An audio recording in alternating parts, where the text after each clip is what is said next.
तब शिवजी को देखते ही बेहोश हो गई थीं सास मैना। ऐसी ही शिव विवाहक था महाशिवरात्रि को लेकर पौराणिक मान्यता है कि इस दिन भगवान शिव और माता पार्वती का संपन्न हुआ था। इस अवसर पर भगवान शिव से जुड़े कई तीर्थ स्थानों पर शिव पार्वती के विवाह का आयोजन करवाया जाता है। आइए इस अवसर पर हम आपको शिव पार्वती के विवाह की कथा और उससे जुड़े रोचक किस्सों के बारे में बताते हैं।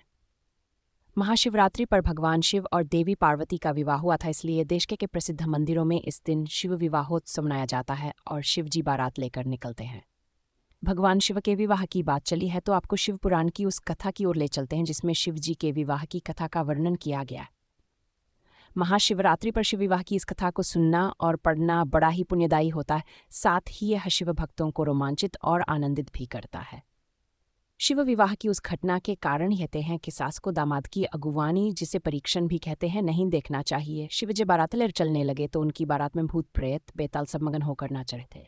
भगवान शिव स्वयं नंदी पर विराजमान थे और गले में नाग की माला धारण किए हुए थे। साथ में भगवान विष्णु और ब्रह्मा जी भी देवताओं की टोली लेकर चल रहे थे। त्रिलोक शिव विवाह के आनंद से मगन हो रहा था। हर तरफ शिव जी के जयकारे लग रहे थे। बारात नगर भ्रमण करते हुए देवी पार्वती के पिता राजा हिमवान के द्वार पहुंची। बारात के स्वागत के लिए महिलाएं आरती की थाली लेकर आईं। भगवान शिव की सासु मां मैना अपने दामाद की आरती उतारने दरवाजे पहुंची। भगवान शिव की सामने जब मैना पहुंची तो शिवजी का रूप देखकर चकरा गईं। उस पर शिवजी ने अपनी ओर लीला दी, खानी शुरू कर दी। शिवजी के नाग ने फुफकार मारना शुरू किया। तेज हवा से मैंने वस्त्र अस्त व्यस्त होने लगे। मैना वहीं अचेत होकर गिर गई। मैंने को होश आया तो उन्होंने शिवजी के साथ अपनी सुकुमारी कन्या देवी पार्वती का विवाह करने से मना कर दिया। मैना ने कहा कि देवी पार्वती सुकुमारी को बाघंबरधारी भस्मधारी मसानी को नहीं दे सकती। माता को व्याकुल देख पार्वती समझ गई कि यह सब शिवलीला के कारण हो रहा है। देवी पार्वती ने कहा कि हे माता और पिताजी, आप मुझे शिवजी से मिलने की आज्ञा दें, फिर आपको शिव उसी रूप में मिलेंगे जैसा आप चाहते हैं। माता पिता से आज्ञा लेकर देवी पार्वती जनवासे में गई जहां शिवजी विराजमान थे। देवी पार्वती भगवान शिव से बोली कि हे प्रभु, आप अपनी लीला समेटिए।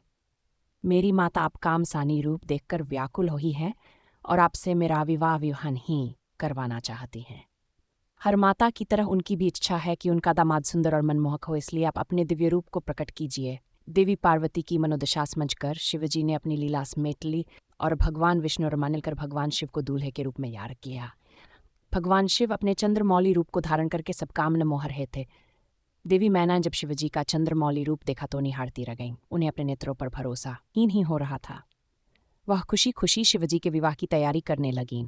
जब विवाह मंडप पर शिवजी पहुंचे और विवाह आरंभ होने वाला था तब साधु समाज लोकाचार वश राजा हिमवान की वंश परंपरा का बखान करने लगे।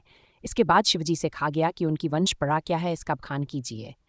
शिवजी की ओर से कोई उन बता ही नहीं रहा था। इस पर वहां स्थित समाज यह कह लगा कि यह कैसा दूल्हा है जिसका कोई वंश ही नहीं है, इनके माता पिता का पता ही नहीं है। ऐसे में नारद जी वहां सभा में सभी को संबोधित करके शिवजी की वंश परंपरा बारे में बताया। नारद जी ने कहा कि भगवान भोलेनाथ अजन्मा है, यह जगत के पिता हैं, इनका कोई पिता नहीं है। ब्रह्मा और विष्णु जी को भी इन्होंने ही प्रकट किया है, इसलिए ब्रह्मा और विष्णु जी भी इनकी उत्पत्ति और वंश के बारे में बताने में सक्षम नहीं है। नारद जी के वचनों को सुनकर सभी समुदाय भोलेनाथ का जयकार करने लगे। फिर ब्रह्मा जी पुरोहित बने और देवी पार्वती की ओर से भगवान विष्णु उनके भाई बने और शिवजी का विवाह संपन्न करवाया। ऐसी मान्यता है कि उत्तराखंड में स्थित तटयुगी नारायण मंदिर ही वह स्थान है जहां पर भगवान शिव और देवी पार्वती का विवाह हुआ था और शिव पार्वती ने फेरे लिए थे। यहाँ आज भी वह अग्नि प्रज्वलित है जिसके फेरे शिव पार्वती ने लिए थे।